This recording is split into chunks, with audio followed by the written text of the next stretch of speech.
Welcome to Bayloric TV and this edition of Inside Story. We ask the questions you want the answers to. And now our host, Ingram Jones. Hi and welcome to BWTM TV. I'm your host Ingram Jones, and on tonight's show, the much anticipated interview with Tyson Fury. Tyson Fury is well known around the world for being controversial and never been short of a word or two.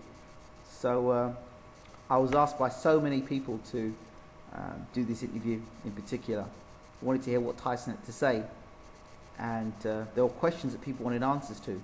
So I asked Tyson. So here is Tyson Fury with Bayloric TV. Hope you enjoy the interview. Hello. Hello, good evening. Good evening to you. Thank you, Tyson, for doing the interview with Bayloric TV. No problem.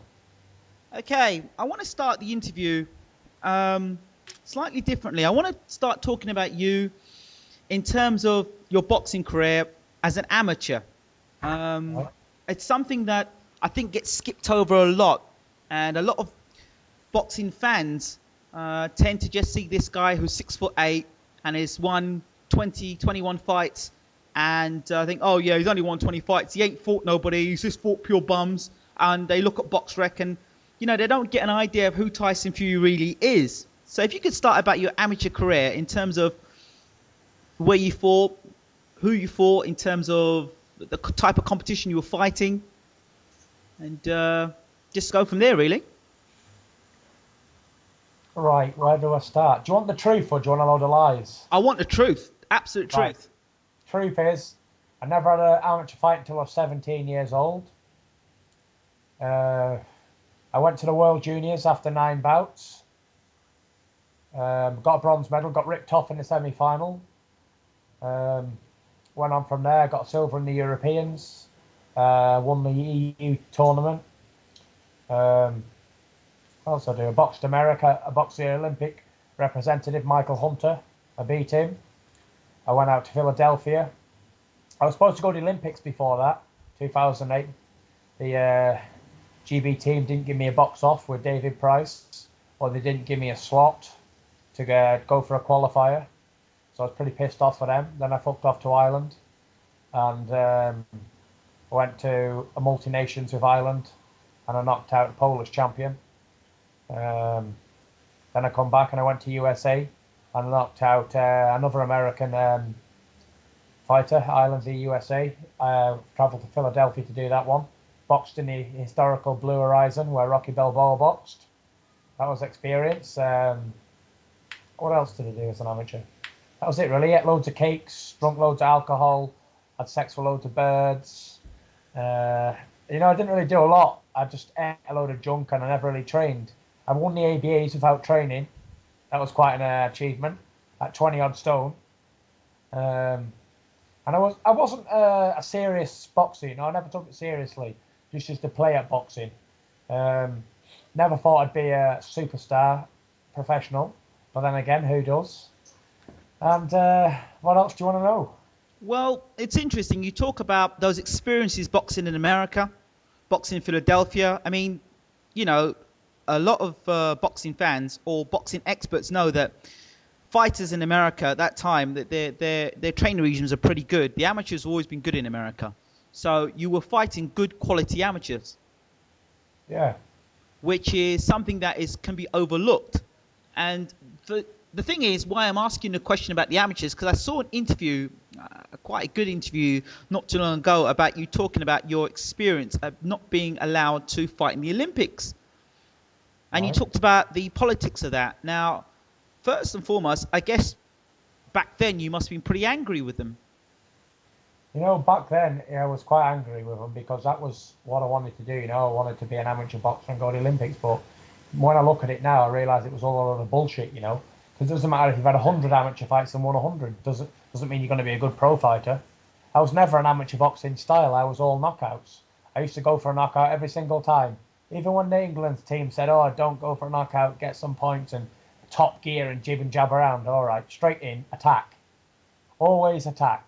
I had 34 wins against, no, never. I had 31 wins, 4 losses, 26 by KO as an amateur. And, you know, to talk about going to the Olympics and bringing all that back up again, it's just pointless, really, because it was all a load of bullshit anyway. And if I had my chance over again, I wouldn't have even bothered with it all. Because boxing for a plastic cup is pointless. What's the point getting punched in the face by heavyweights for free? Senseless.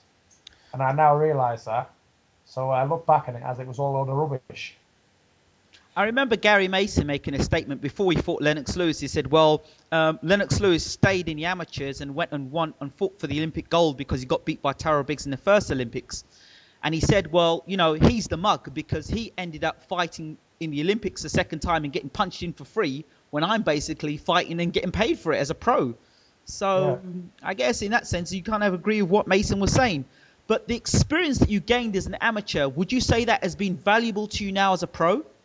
No, not really. I didn't really get any experience as an amateur. It was all a load of rubbish. I just told you that.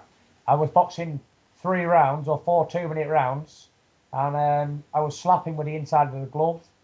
The only experience I got was travelling around the world fighting different fighters. But when I look back on it, there was only kids anyway. There was only 17 to 19 years old. And, you know, a lot can change in a period of 5 years, you know. From a kid being a good boxer at, say, 17, 18, to get into a man when he's 20, 24, 25, 26, a hell of a lot can change. People probably not even boxing anymore are boxers amateurs. So people look back, and a lot of boxing fans will look back to that fight you had with David Price and will say, oh, yeah, well, he fought David Price there and he knocked Price down, but then, you know, Price came back and won the fight. But I'll leave you to explain, but you were pretty young then. Yeah, I was, I think I think that was in November, and I was 18 in August, so August, September, October, November. I was just 18, really, and I'm not going to tell any lies, I was 18 in 3 months, and I had 10, 11, 12, 13. I had 13 bouts, and I was just 18, and I was a fat pig, and I didn't punch correctly. I was hitting with the inside of the glove. So, and he at the time was 23 or 24, and he was an open class international. He was a 3 times ABA champion, a Commonwealth gold medalist, senior, and he boxed all over the world. I believe he had about 70 or 80 amateur bouts. Put the shoe on the other foot. If that was me, if I was the man with all experience, and he was as old as I am now then, and I was a kid.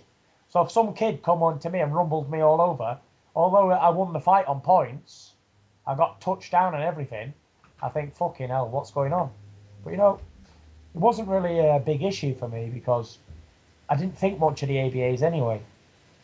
I thought the ABAs was rubbish. I wasn't even going to go in them. And I got talked into going in them anyway. I wasn't ready for that type of a fight, you know, but there was nobody else to fight, so I thought, fuck it, I'm going in the ABAs, I'm going to fight David Price. So that's what I've done, and I got beat up on points. I think, I know the score was 22-8. So he never hurt me at all, and never did any damage to me. I was the aggressor. I don't know if you can get the tape on wherever, but if you'll watch the tape, I was the aggressor all the way through. And I landed proper punches, and he landed nothing. See, I will bring in, and I have to bring in Audley Harrison because he was an Olympic gold medalist, the big hope from, you know, and he came back and basically he failed to deliver. So it doesn't guarantee the fact if you are an Olympic champion that you're going to come into the pros and do well. Yeah, it doesn't. It doesn't mean anything, you know. There's been a few Olympic champions, not a lot. Mostly, if you win the Olympic Games, you're going to go on to be a world champion, but not in a lot of people's thing. Like Audley Harrison, he didn't do much, did he? No. He had a challenge of a world title, won the European title, and he earned lots of money. So he was a clever man, wasn't he, Audley Harrison? He's earned a lot of money out of boxing. He's had a shot at the world title, and he's been European champion. So I suppose he's achieved more than a lot of people in life. But I guess then again, he's an underachiever to what he'd done in the Olympics. But I guess Tyrell Biggs was another one, wasn't he? He was. He won the Olympic gold medal, and Mike Tyson done him. So But he met Mike Tyson, and not many people beat Mike Tyson. He beat Mike Tyson in the box offs, didn't he? Yes, he did. He did. There you go. That's amateur boxing and professional boxing. Yeah, you see, and that's something that a lot of boxing fans, or may I say casual boxing fans, fail to forget. They think, oh yeah, well he did this in the amateurs and he had this in the amateurs, so that means he's going to transpire to being a great pro, and it's not always the case. No. So moving on, so you turn over from amateur to pro. When you turn pro, the thoughts of being blocked as an amateur and all the politics, did that not roll around in your head? And at any point, did you feel to appeal, or did you feel, you know what, I'm going to show these guys that, you know, you blocked me then, I'm going to go out there and show you guys what I'm made of? You know, I don't think they're really bothered. You know, it's a job to them, isn't it? They get paid for it, and they're not really bothered who goes and who's not. So it's one of them things. I didn't get to go, and I wasn't too bothered in the end. I didn't give a shit about boxing. I couldn't care less about it if I thought I didn't. And that's how it got me feeling. Wow. I was going to walk away from boxing quite a few times. And then I went on holiday a couple of times. And my trainer got in touch with me, my amateur trainer, Steve Egan. He said, Tyson, do you want to go in the ABAs? I said, no, I'm not interested in all that shit. Because to get let down from the Olympic Games and then go in the ABAs, it's a big drop down, isn't it? Absolutely. So I was on holiday and I thought, fuck it, not going to do it. So then I come back and had a chat with him again and decided to go in. So I won the ABAs in 2008 Olympic year, but it didn't mean anything to me, you know, because I was supposed to go to the Olympic Games. Never got a chance to. But, you know, who cares about Olympic Games? Look at the Olympians now, where are they? Can understand. All of them. That's right. Let's move on. So you turn over. Now, when you actually turned over to be pro, did you have any manager in particular or promoter? Having watched as an amateur, maybe you've seen the various guys that you looked up to in the, you know, as professionals, as a young kid. Was there any manager that you looked up for? Oh yeah, I wouldn't mind going with him, or I wouldn't mind working with him. Was there anyone in particular you had as a preference? No, not really. You know, it was whoever was going to pay me the most money. Right. And to turn professional, and that person was Mick Hennessy. He delivered. A lot of people talk the talk and walk the walk, but when it comes down to delivering, they don't deliver. And Mick Hennessy said what he was going to do, and he delivered it. So, can't say fairer than that, can you? No, you can't. I heard in my interview with your uncle Peter, he said that you went to see the promoter and you had to buy Frank Maloney the Chinese. Yeah, well, I didn't personally, but they did, yeah. One of the things. Okay. So you turn over to be pro, you go under Mick Hennessy, and then your trainer was?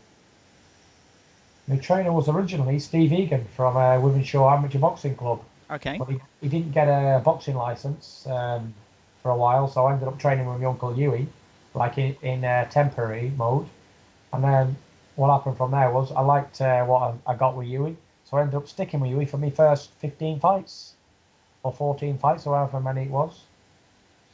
And I had a good deal on ITV, at the Big Fight Live.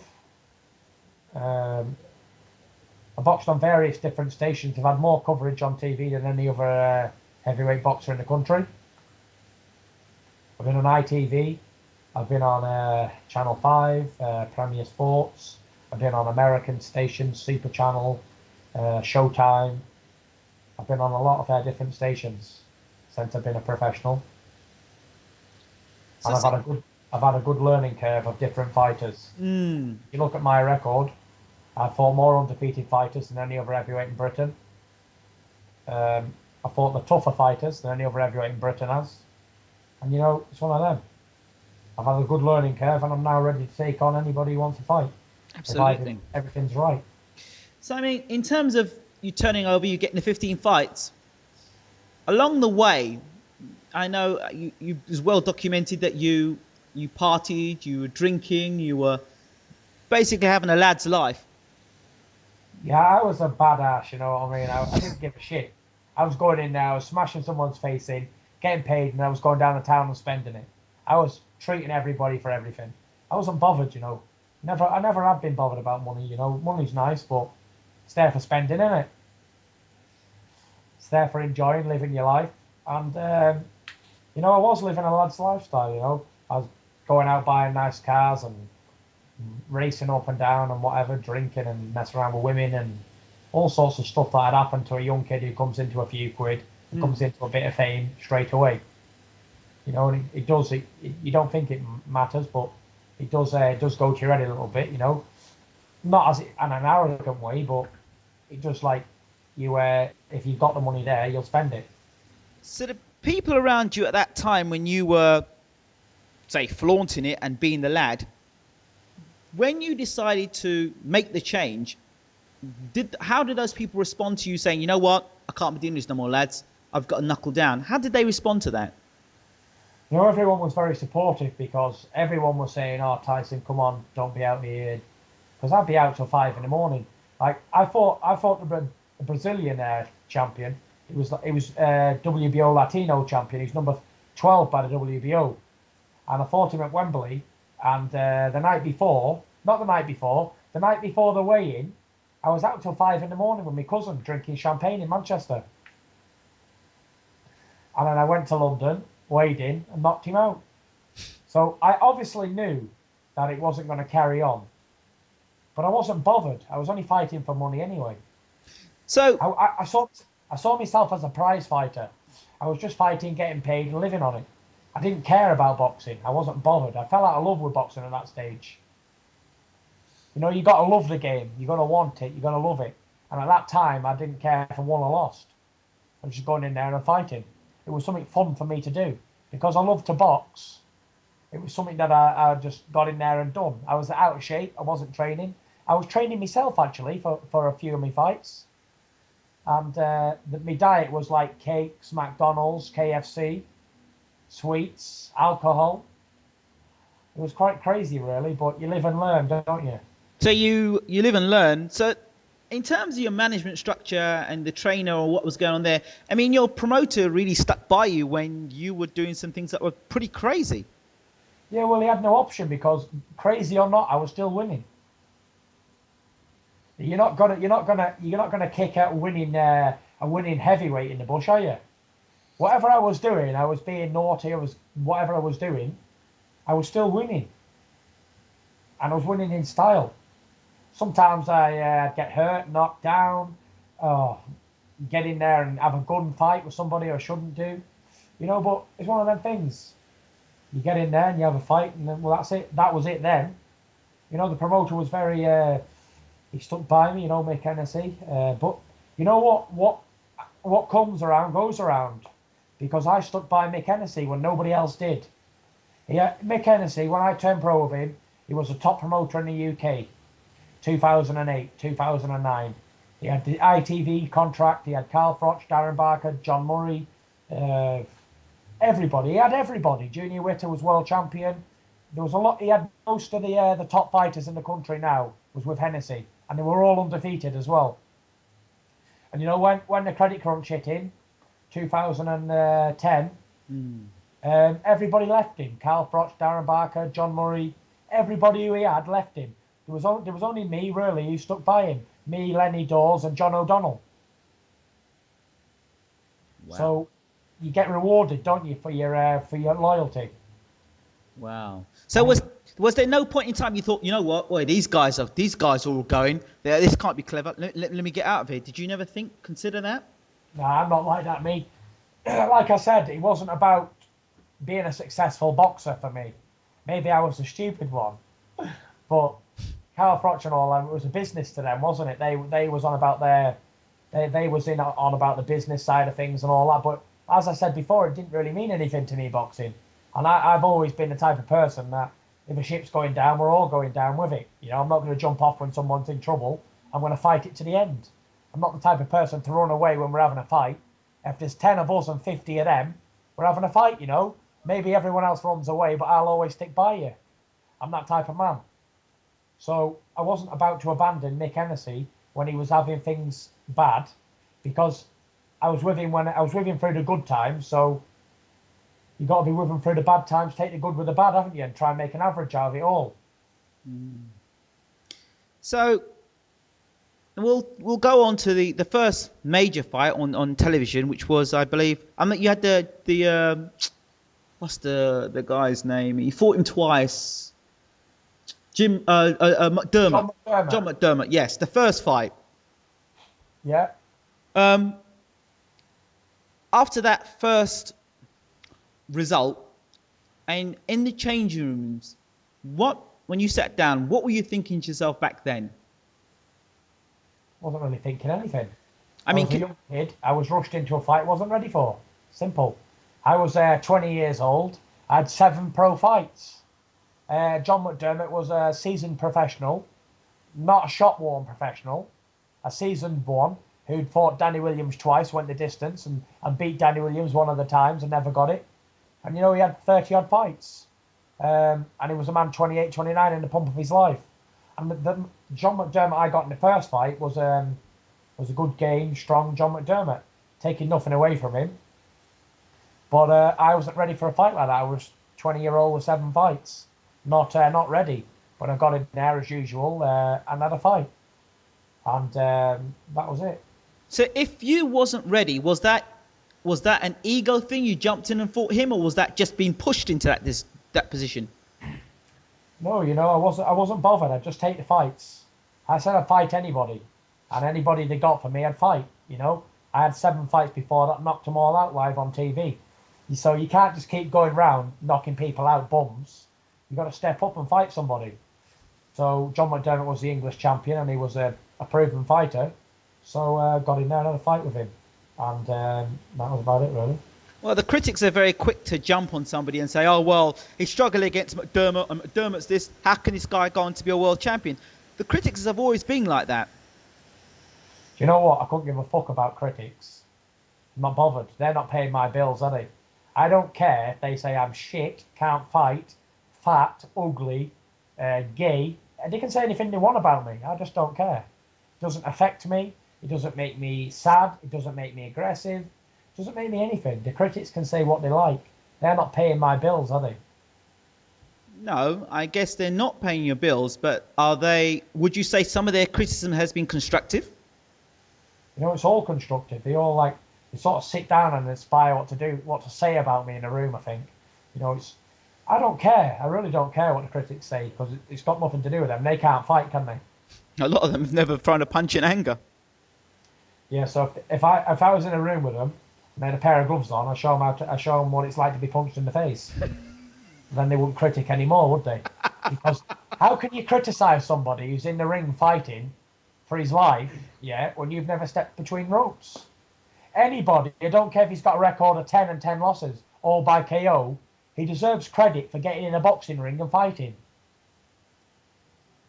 So who's some man to criticise somebody else who's never had a fight in his life? This is I think all the critics need sitting down or standing up in a row, and they need me right-handing them one after the other.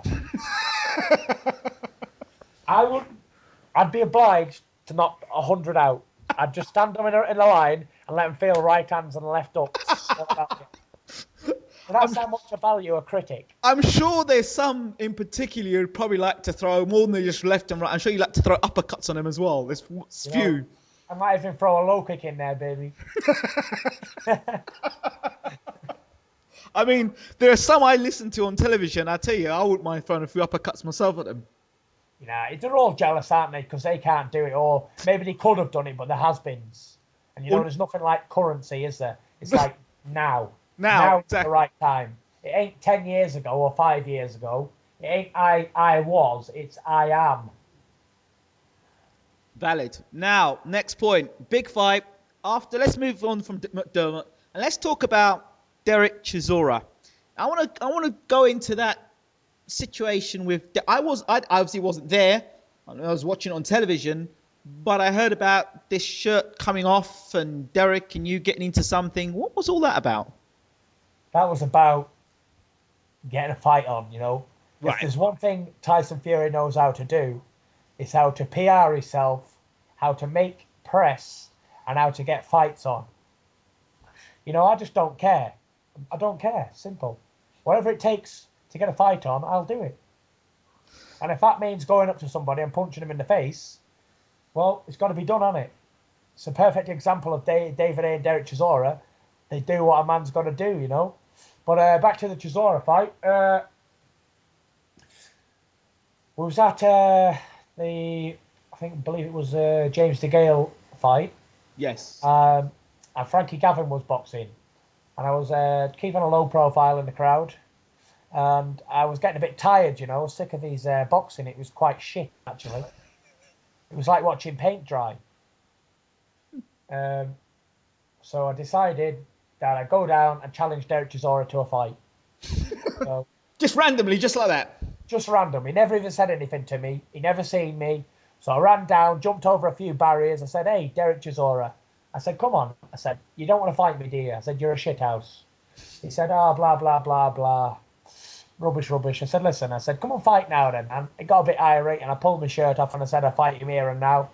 I said, because he wasn't going to sign a contract because he wanted to fight Klitschko. And, you know, I ripped my shirt off, shadow boxed a bit in the crowd, and made a big scene, you know, something like Muhammad Ali would do. About 50 bouncers come over, and I was like, "Stand back! I want him! I want him! I want him! I want to fight him!"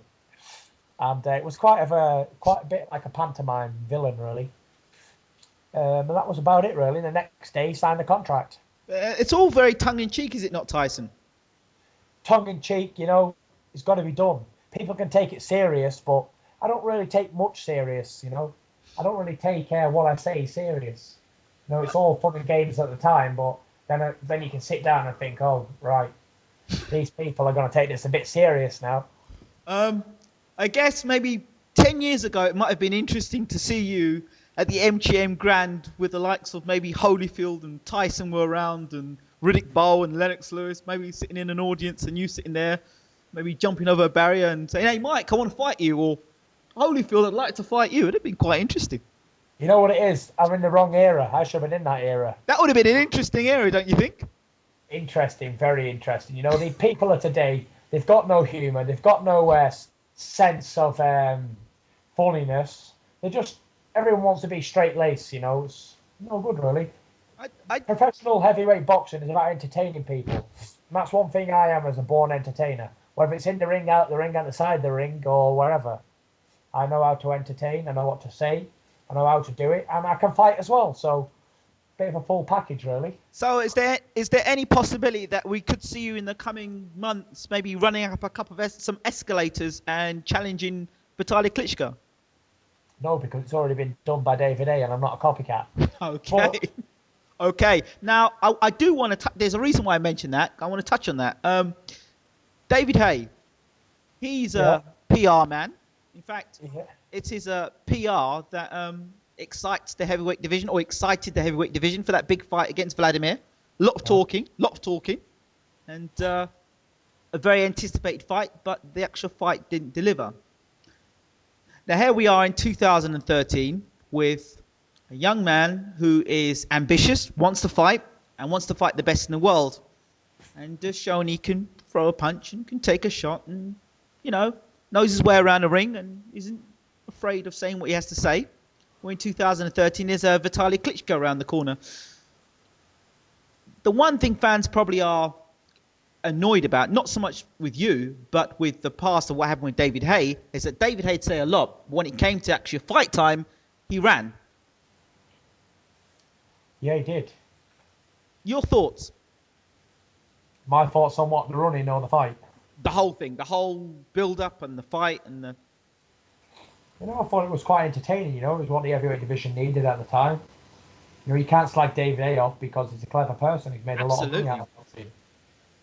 You know, a man's got to do what a man's got to do. And, you know, there's nothing clever about being knocked out, is there? Absolutely not. So, is David A foolish man because he didn't get knocked out by Klitschko and he didn't stand still and let Klitschko land on him? I'd say no. I'd say that's very sensible. But, you know, you get paid a lot of money to go in there and have a fight, but he didn't really have that fight. He done the best he could with what he had, you know. Klitschko was just too big for him. Big man against a little man. Big man usually always wins. And, you know, it was entertaining. Everyone wanted to see. Everyone was talking about it. Who would win? Who would win? Who would win? The fight is irrelevant, really. The fight, what happened in the fight. The build-up was great. It done a lot of tickets, done a lot of TV. What can you say about the fight? The fight was what it was. It was quite boring, actually. Everyone was waiting for David A to do something. When he did do something, he landed a couple of shots, and everyone thought he was going to go in for the kill again. But you cannot mistake the power of Vladimir Klitschko, especially on a natural cruiserweight. You know, if you're 6'6" tall and you're 240 or 50 pounds solid muscle, it only needs a jab or a hook, anything to land cleanly, and you're going to be severely hurt. So I suggest anybody who wants to call David A a chicken or whatever they want to say for running around the ring, why don't they get in there and let Vladimir Klitschko jab him in the face and see how it hurts? See, this is the thing that a lot of fans don't understand. It's technical. Now, David Hayes' idea of getting in, throwing shots and getting out, that's his style.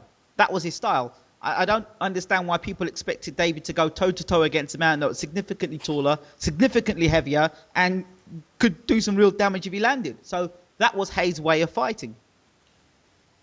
Yeah, you know, I think A was just on the move, looking to pot shot, land some big punches on Vladimir's glass chin. But he never really got to do that because Vladimir kept a nice tight defence and kept him long and used the speed. Vladimir was as scared as Hay was as scared as him. They was both quite afraid of each other's power, and they both stayed out of the way, you know. They say Hay ran around, but Klitschko didn't exactly put himself forward bombing himself, did he? No, he didn't. He was just content to stick behind the jab and box his way to 12-round victory. Comfortable. So Yeah. Moving on from the Hay and Vladimir, and back onto your own career, the Chisora fight itself. So that fight, you were in great condition. Physically, I was in great condition. Yeah, I was in good condition. I was very fit. We've done a lot of training for that fight. We started about 2 months out. Mm-hmm. You know, we didn't take Chisora lightly because he was undefeated and he was world ranked. You know, he was seen as a step down for Chisora to fight me when he was going to fight Klitschko. But, you know, made him pay and made him eat his words. He said I was a poor man's Klitschko and he's going to chop me down. But he was the one who got chopped down. So in that fight, when he caught you with the punches that he did, would you say, how hard a puncher would you say Derek Chisora is? Because a lot of people say, yeah, he's an all right heavyweight, but he can't punch. You're a heavyweight, you fought Derek Chisora. How hard does he punch? He's not a knockout puncher, no. Right. Definitely not. There's punching power and there's hurt power and there's KO power. Chisora has hurt power, but he doesn't have knockout power. Right. Like Mike Tyson can hit a man one time and put his lights out, yeah? Yes. Derek Chisora might catch somebody and then finish him with 5 or 6. Right. More like a Muhammad Ali. Ali wasn't a one-punch knockout artist. You don't have to be a one-punch hitter. I'm not a one-punch knockout artist, but I've got power to hit you, hurt you, and then finish you. Derek Chisora is more of a hit you with a load of shots at work rate fighter. Right. So He's going to be fit, strong, and he's going to come for 12 rounds if you don't knock him out. one of the statements that's made is that, well, Derek wasn't in shape and you were in shape. And my response to that has been every time, well, you know, you prepared properly and he didn't. Whatever. You prepared properly for fight and he didn't. And I've made that over and over and said that over and over again. Now, what do you think Derek Chisora could have done differently in terms of, had he lost the weight and came in great shape, how much more of a performance, a better performance, could he have done with you, do you think? Do you want the answer to that question? Yes. Derek Chisora didn't come in at 17 stone because of the blooming weight, and he knew that. Derek Chisora needed that weight. Let me put it this way. If he came in at 17 or 17 and a half, he would not have made 12 rounds, for sure. The weight helped Derek Chisora survive. The weight was a key factor for Derek Chisora. That's why they put it on. That weight was a purpose issue. It wasn't that he didn't train because he was fit for 12 rounds. If you don't train, you can't get past 6 rounds. And it was a high work rate contest. He threw a lot of shots, I threw a lot of shots. But the weight helped him, absorb punishment. Because if you're down to the wire, you're 17 stone, you're 8% body fat, you take less punishment than when you're 12 or 13% body fat. And you've got more weight on you. You can hold the shots better. So Derek Chisora fought well, and he come in. I was just too good for him. Derek Chisora with a hammer in his hand couldn't beat me. Give him 2 hammers, he still couldn't beat me. You know, it's not the performance on the night. It's just he lost to a better man. And if Chisora trained for 5 years, he still would not have beat me. Simple. Did you know that Frank Warren today mentioned, I believe on one of the website, he mentioned that he wants to see you fight Derek Chisora again? Frank Warren can go and suck my balls. How's that? While he's at it, he can go and get Chisora and get him an easy fight again. Chisora's fought nothing but journeymen. Apart from when he stepped up to the plate and he's lost every time, he's a journeyman. Derek Chisora's a glorified journeyman. How can he fight me? A super champion like me. I've been there, done that 2 years ago. I don't need to go over it again. So there's no chance in the future, maybe if you won the world championship, you defend against Derek Chisora? No, because I'm not after defending a world title against a journeyman. I want to defend it against a contender. And Chisora's not a contender, he's a journeyman. He's lost four of his last 5 fights. Okay. Would you consider fighting for the European title? No, not interested. Not interested. I'm past all that. I'm past British, European level. I'm number 3 by the WBC. I'm on the verge of a world title fight. I don't need a European title. Okay. So I want to talk about the time when you were with Chris Johnson. Yeah. How did that come about? I was training myself and I had a fight coming up and Mick said, oh, why don't you try Chris Johnson? So I said, yeah, why don't I try Chris Johnson? So tried Chris Johnson because I'd done a bit of work with him over there when I was training with Emmanuel. I went to Canada for a few days and I met Chris over there and he took me in the pads and that for the cameras. And so he come over. Chris Johnson's a very good trainer. Very good. But you cannot prepare a fighter for a fight in 10 days. I don't care how good of a trainer you are. Unless you're God, you can't take someone who's 19 stone, 20 stone, and make you into an elite fighter in 10 days. So that was that. That's how Chris Johnson came about. And that was it, really. He was quite a nice fella. There you have it, in a nutshell. Emmanuel Stewart, considered probably the greatest trainer of all time. How was your relationship with Emmanuel, and what did you learn from Emmanuel Stewart? You know, I only knew Emmanuel Stewart for a short while, but while I knew him, he was quite a lovely fella. Okay. He was very homely, he was very kind, and they had a lot of time for young kids and old people and everybody, really. Really, really nice fella. Trained a lot of great champions. And it was an honour to work with a legend like that. I can say I worked in the legendary Kronk gym with legendary Hall of Fame trainer Emmanuel Stewart. What were the sparring sessions like in Kronk? I beat everybody up. Because I'm a heavyweight, you know, and there's not many heavyweights in there. But had I been a welterweight, I'd have been in deep shit. Because there was a lot of good welterweights in there, and they were all punching the shit out of each other.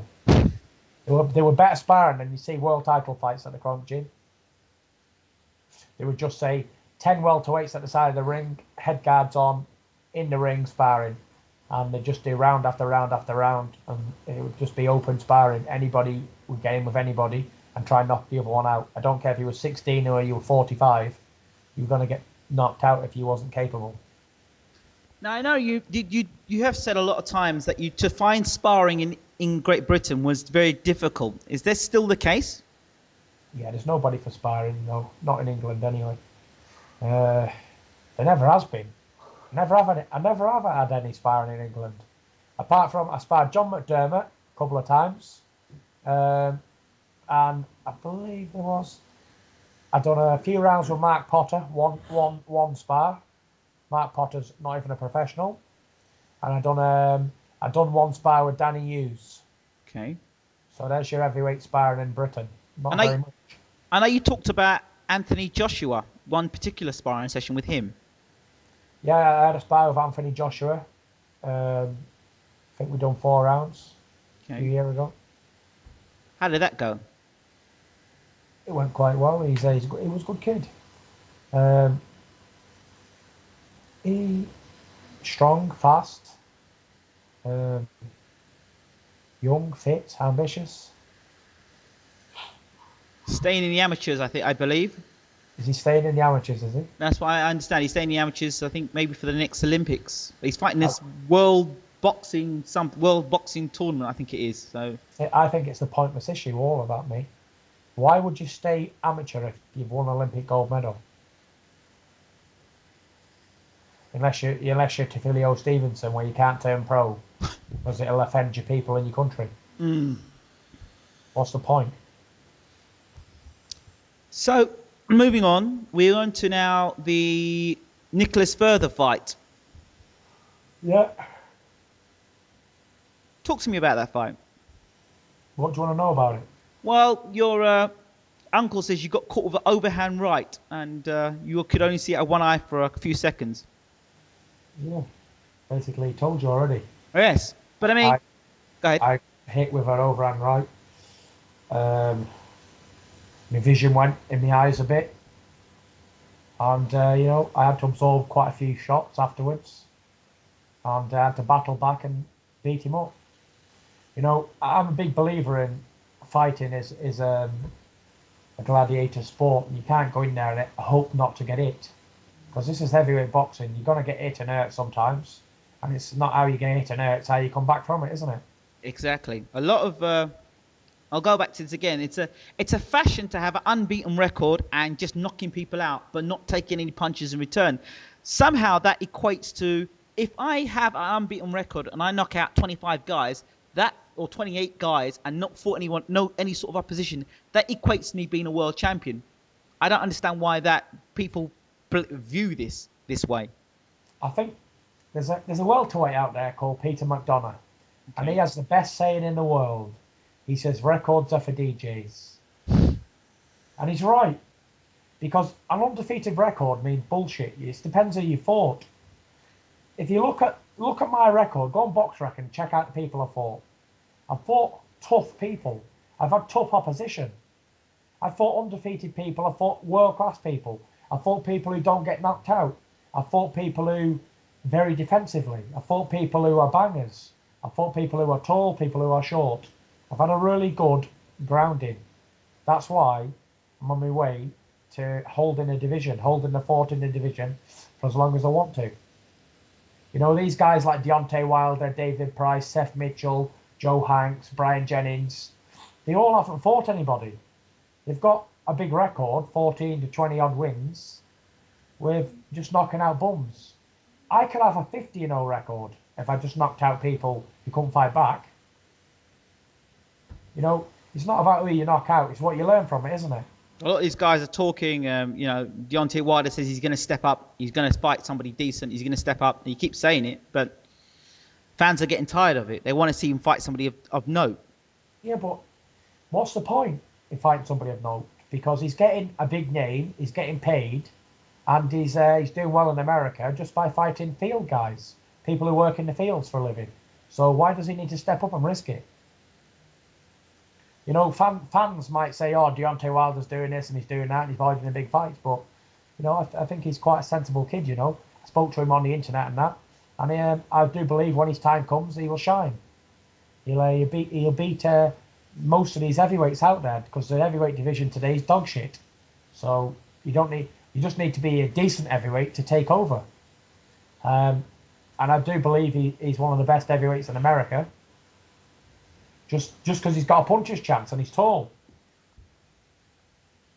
Okay. So, there we have it. So, at what point did you realise that your career, or you had to make changes because what was going on was unacceptable, it wasn't good enough? Say that again? At what point did you realise you had to make an adjustment, to make a change, to realise that what you were doing wasn't enough anymore, it wasn't good enough anymore? You need to make that change to transition from where you were to now where you are with Peter Fury. The point where I realised that it wasn't enough anymore was probably my third pro fight. It just wasn't enough anymore, and I had to do something about it, And I tried to do something about it, but I just never done the right things, If you look how many different trainers I've had about 25 million trainers. I've been all over the world training. So you can't say I didn't try. But I always ended up back in Lancaster because it was easy. It was easy. It was an easy life. It was local. I was at home. And it was my uncle, you know. So I realised I wasn't doing enough. But it was one of them things.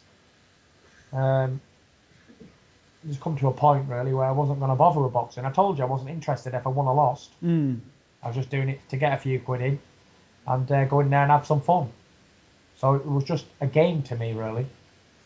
I spoke to Peter a few times and he said, come and see me, don't take no more fights. And I didn't listen. I just kept fighting anyway because I was just thinking about the money I'm going to get paid anyway.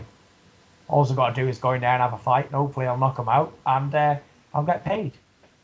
But I had a sit down with Peter and that and I decided I wanted to do it properly. And I asked him his advice, what he'd do and all that. And he actually said to me, why don't you go over and train at Brendan Ingall's gym? So I went over there, met him, we all went over and had a conversation and all that. He was going to do the training and whatever. And I ended up going back down there to visit Peter one of the nights, one of the days. And I said, would you train me? Because he was doing a good job with Huey and he was doing a good job with Matthew Barney and a few other lads down there. So it was good, you know, it was good fun times. It was good times in the gym. I was 20-odd, 25 stone, so that was nice. And, you know, we had some good fun getting it off. And I'm still here, so he must be doing something right. What's been the changes that Peter's made? And obviously your body structure is very different in terms of you look a lot fitter, a lot meaner, a lot leaner. Yeah, we've changed everything. To diet, to footwork, to holding my hands in different positions, to bringing the shots back, to moving the heads after the shot, practiced on defence, everything really, A to Z. We changed. I consider myself as a free fight novice at the moment. Right. Although I've had 20 fights, 17 of those fights were just bum fights. They were just me being a fat slob slapping with the inside of the glove. And I've only really trained for 3 fights properly. Well, 4 fights because the Chisora fight I trained properly for as well. Right. But the last 3 fights, Martin Rogan, Vinny Madalone, Kevin Johnson, we haven't left any stones unturned. We've went from A to Z again and kept everything under control, diet, weight, strength and conditioning programs, everything you can think of. Now, Kevin Johnson, we'll move straight to Kevin Johnson. He's considered the first really world-class or top 10 fighter that you'd faced. Being inside the ring with somebody of that level, what's the difference in terms of fighting with somebody like that? No difference in fighting him or fighting somebody in my second or third pro fight. The difference is preparing properly. You know, if you're on a domestic level and you prepare on a domestic level, you're only going to fight as a domestic fighter. But you prepare world class, you're on a world class level. You know, Johnson was a good fighter, but it wasn't no harder or easier than the Vinny Madalone fight or the Martin Rogan or Derek Chisora. You know, it was all reasonable fights, and it was all good learning fights. You know, Kevin Johnson give Klitschko a good fight, give him a black eye and whatever he done to him. He done the same to me basically, just danced around the ring, being very defensive, and I just outboxed him, you know, worked to a good boxing plan, and beat him up. So, okay, you get past Kevin Johnson. Now there's a talk about you fighting on March the 17th. Yeah, there's talk of it. I don't know if it's going to happen or not. Who would you like to face on March 17th? I know you talk about Vitaly Klitschko, but if Vitaly Klitschko doesn't happen, who would you like to face? Vladimir Klitschko. Vladimir Klitschko. Vladimir Klitschko is due to fight Povetkin, I believe. Well, who would I like to fight then? What about, I don't know. See, you know, there's a lack of heavyweights out there to fight, really. There is. Hence you calling out Cain Vasquez. Cain Velasquez, yeah, that would be a good fight for Mark. If he takes it. I understand he's rejected that, by the way. Yeah, he's a pussy, isn't he? That's why. Scared of me. Ow. I'll tell you what it is, yeah? Yep. When you're in a high position, you've got a high ranking by a boxing organisation. You can't just go in and fight anybody. You know, I'm in line to fight for the world title in my next fight or whenever, the next 2 fights. So it would be very silly of me to go and risk it against somebody undefeated who's nowhere, wouldn't it? No, it would be. Just to give the fans a good fight, what they want to see. Having said that, Gary Mason did that when he went and fought Lennox Lewis. He was 35-0, ranked 4 in the world, against Lennox Lewis, who's only had his 14th pro fight. And he lost it. Yeah, He gave it all up. It got him done in, didn't it? Yeah, it did. It did. Well, reckless, stupid. It didn't do him any favours, did it? No, it didn't. Basically, his career. Straight into his position, and within a few fights, he was world champion. Well, there you go. So I'm not to do the same, am I? When the fans talk about, oh, well, Tyson's got to fight somebody who's credible for his next fight, I mean, you've just fought Kevin Johnson. The heavyweight division itself is scarce of real names to fight. You've got Areola and the other guy fighting and eliminated soon. You've got Povetkin and Klitschko doing what they're doing. Vitali, nobody knows what he's up to, whether he wants to retire, stay in politics, fight David Hay or yourself. So you're in a sort of like a... And if you go and fight somebody like who's 40 years old, then you'll say, oh, well, you're fighting a 40-year-old. So you're sort of like in a no-win situation. But you need to keep yourself busy. Yeah, you know, I don't care. Like I said, what I said to you before, didn't I? Yeah. I don't give a fuck what the fans think. Because they're not fighting, are they? So potentially, could you take If they on... want to fight a credible opponent, why don't they go and fight them themselves? See what I mean? It's just stupid, isn't it, you know? It is. They can say credible opponent, but I fought fucking 15 credible opponents. If I fought Mike Tyson, Muhammad Ali, Joe Frazier, and he had an undefeated record of 16-0 with 59 knockouts, and Tyson Fury beat him, he would become a bum instantly. I'm supposed to have lost quite a few times to fighters. They were supposed to be so much better than me, and everybody and his dog went against me. I was going to lose for sure. But, you know, when I win, that guy was no good anymore. It was the problem. He had a flu, or his dog just died, or, you know, he ran a chicken over on the way to the show. So he didn't perform properly. It's the Floyd Mayweather thing. Floyd Mayweather fights somebody. Oh yeah, this guy can beat Floyd. This guy can beat Floyd. Floyd beats him, and then they say, "Ah, well, he was shit anyway. He was you know what it is? over the hill." When you're great, people are jealous. They want to pull you down because they can't do it. And you know, I'm the greatest heavyweight. I believe I'm the greatest heavyweight of this era for sure. For sure, by a mile. I'm the best heavyweight in the last 20 years, including Lennox Lewis, including them all. They wouldn't have even stood a chance against me, none of them. Because you know why? I'm adaptive. I can fight, I can box, I'm a slickster, I'm a counterpuncher, I'm a defensive fighter, I'm an all-attack, I'm an orthodox, I'm a southpaw. Whatever you are, I'll find a style to beat you. And it's not about how you can perfect one style, 1-2 and a jab. It's how many tools you've got in a shed to alter that. You know, if you've got a sword, and a shield, and I've got a shed full of machine guns and stuff, and samurai swords and rakes and shovels and hammers, I can pick whatever I want to come and fight you, can't I? Yeah. You've only got the one weapon to fight me with. And you know the other great thing about me is I'm very unpredictable. They don't know if I'm going to be Mr. Nice. They don't know if I'm going to be a horrible bastard. They don't know what I'm going to be. They don't know what I'm going to fight like. They don't know if they're going to turn up. They don't know if I'm going to be successful, if I'm going to be shit. They don't know if I'm going to come or fight at all, come in 20 stone, come in 17 stone ripped. They just don't know what to expect with Tyson Fury. I'm very unpredictable. And I'm international man of mystery. A bit like Austin Powers without the teeth. You don't really need a PR agent, do you? No, definitely not. You know, we were just talking about this today. Well, I do a lot of stuff PRing. Like I had an all-you-can-eat McDonald's competition yesterday. Yep. With the boys and that, and we had about 200 people watching. Wow. So it's quite cool actually. So, the other thing we must talk about, I've got to mention it. That other man, the other boxer over in Liverpool, David Price. Yeah. What about him? Now, there's so much to talk about. I mean, he says you vacate the title because you're a coward and I know you expressed the reasons why you vacated your title. You've moved on, and you've gone on, and now you're fighting at a higher level. Well, you're fighting, you're in the top 3 in the world now. So why do you want to fight David Price now? Anything else? Well, in terms of David Price. No, yeah, I'm saying, have you got anything to say else about David Price? Well, not really. I've got nothing really to say.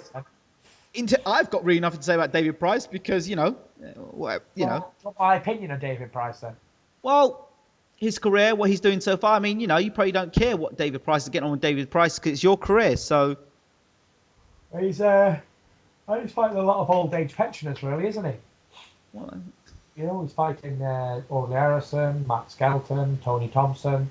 I hear they're going to get Razor Ruddock, and he's lined up Razor Ruddock next. You know the Canadian guy who fought Lennox Lewis? Yeah. I think he's 49, 40, maybe 50 years old, and he's still boxing. So after Thompson, they're going to get Ruddock for sure. But, good luck to the fella. I hope he's very successful. I hope he earns plenty of money. I hope he keeps his wife happy, his kids, and no hard feelings, Right. While we're at it, and we're at this point, I've got to ask the question about that conversation that you had on Channel 5 during the James DeGale fight, and you called him a plumber. Yeah. Can you clear that up for me, please? Or for the fans? What do you want to clear about it? Well, you called him a plumber, and you called him a stiff idiot. Yeah. Of course, at the time, you were cut off short from that because, the announcer seemed a bit, surprised at what you'd said. Yeah. And kind of cut back to James DeGale was in between a round. Can you elaborate more on that for me, please? I get sick of people talking bullshit. Okay. They want to fight this and that and whatever. Before I want to fight Klitschko's, but they won't fight me, will they? I've been calling out David A all year, last year, but he don't fight me, did he? Just because some idiot gets his mouth and starts using it, doesn't mean he's going to get a fight, does it? Does not. No. I'll answer the question for you. You've been a bit slow there. But, he can call and say what he wants. And that midget, Frank Maloney, he can do what he wants, because I hear he's got an acting career now. He'll go Peter Top. He's in the new Lord of the Rings film, Hobbit, star act. But, yeah, they can say what they like. You can talk a lot of shit. I talk a lot of shit. But sometimes I don't get what I want, do I? No, you don't. I want to fight both Klitschko's after each other.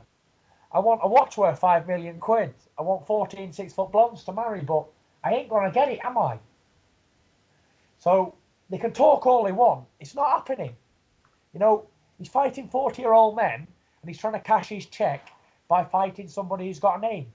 And if there wasn't a Tyson Fury, David Price would be nobody because he's just using my name to get publicity. And when the time's right, yeah.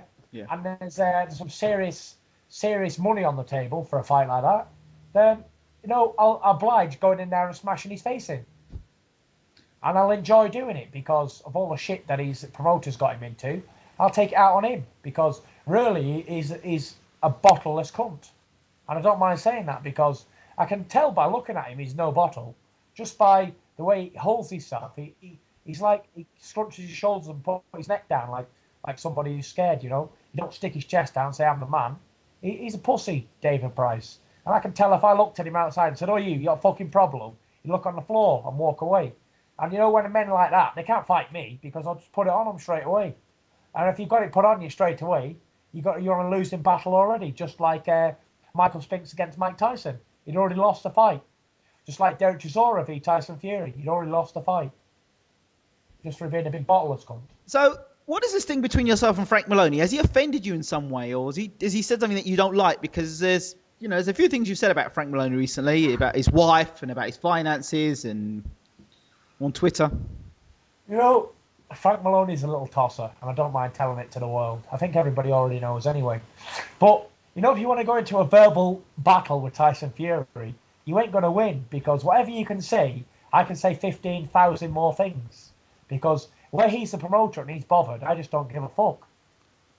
So I can say a lot more than he would even dream of saying.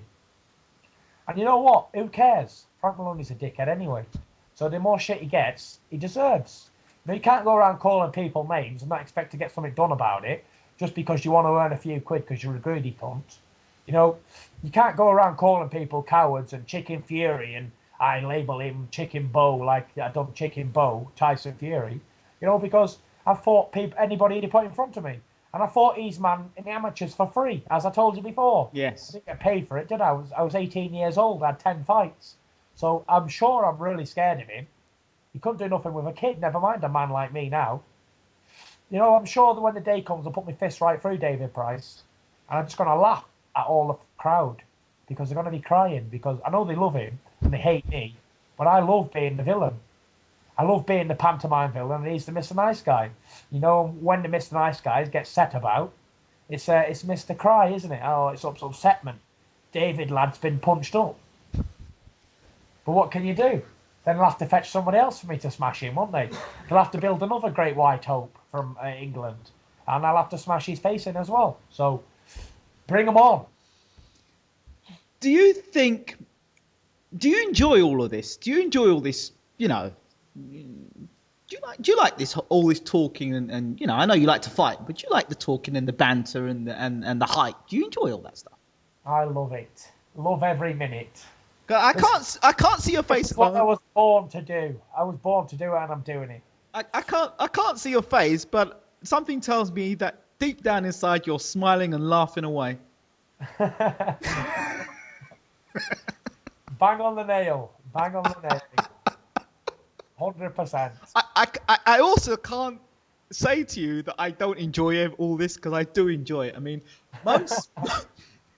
I shouldn't say, but I'm just being real. Most real boxing fans love this stuff because this is what sells.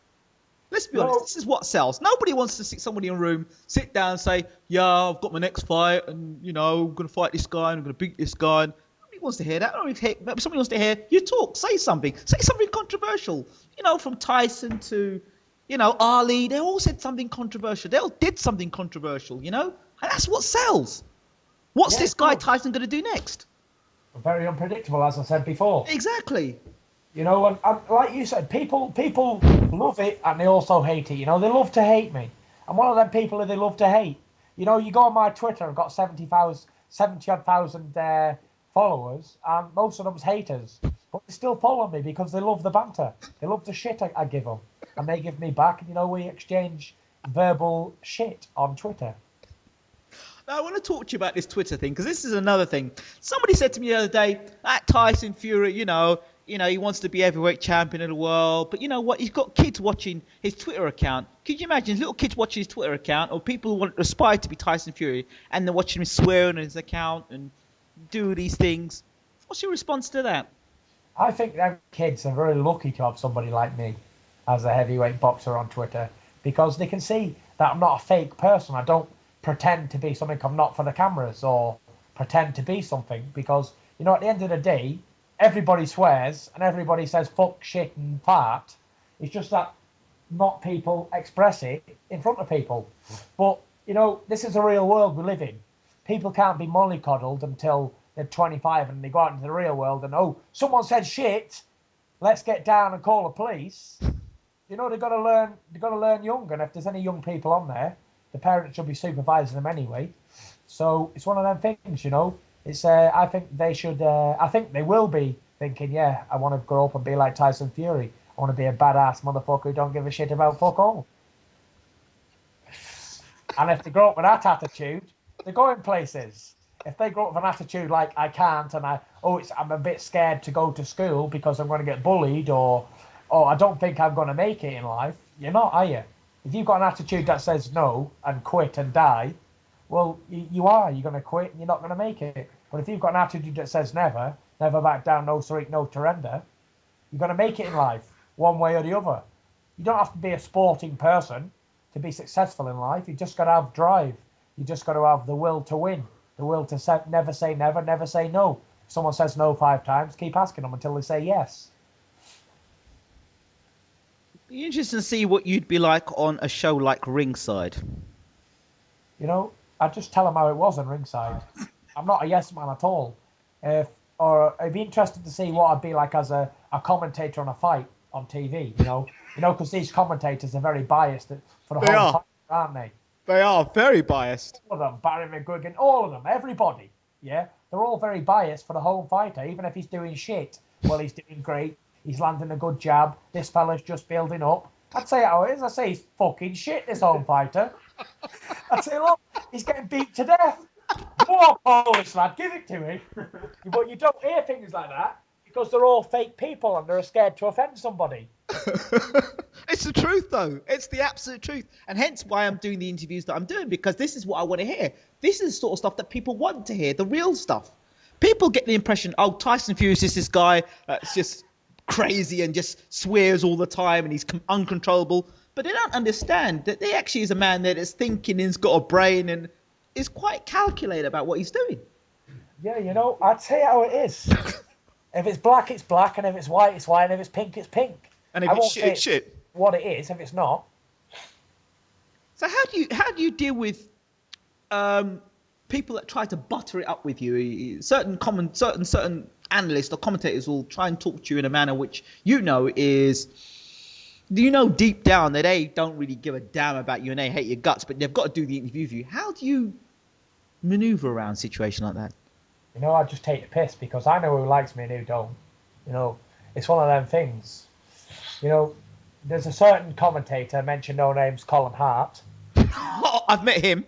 He's an absolute old prick. Yeah, he knows nothing about boxing. Yeah. And he said Derek Chisora would smash me to pieces. I've been in boxing now 40 years. And Derek Chisora's going to beat Tyson Fury and stop him badly because Tyson Fury's not on that level. But these people, they're made to look stupid, aren't they, when they say stupid things like that. And then what happens? And he was going to put his house on it. I couldn't have got a bet with him for his house against my caravan.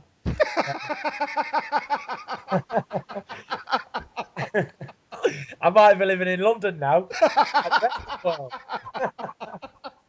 I might know what it's like to have a bath and have central heating. I think Tyson, I think maybe at some point you should do a TV show. And if I had a TV show, you'd be the first person on. You'd have to bet. You'd get front seat and commentators row because. Why, thank you, sir. Why, thank you.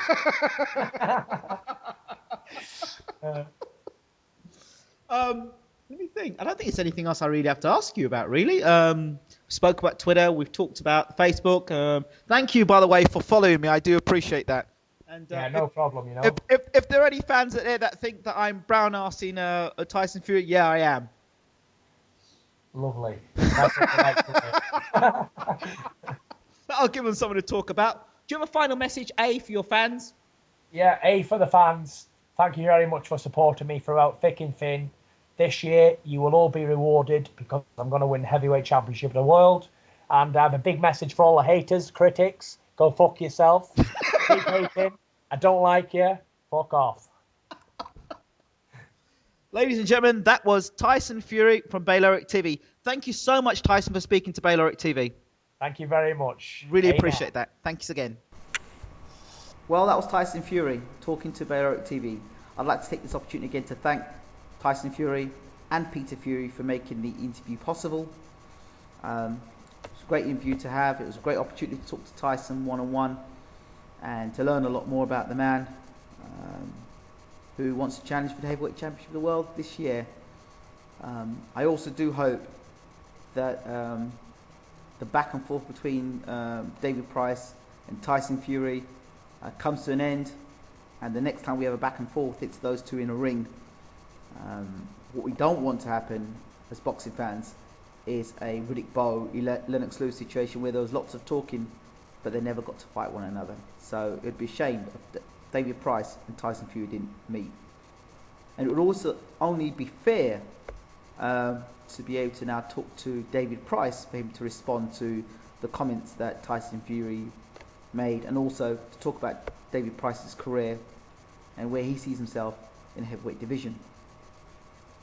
I will be talking also to David Price's trainer, Franny Smith, to talk about how he got into boxing and where he thinks David Price fits in the heavyweight division. I hope you enjoyed the show. I hope it was worth the wait. thank you so much for your support. Thank you for the subscribers. And to those people that are new subscribing, thanks as well. Yeah, that's about it. Thanks for your support once again. Stay tuned for more. I'm out.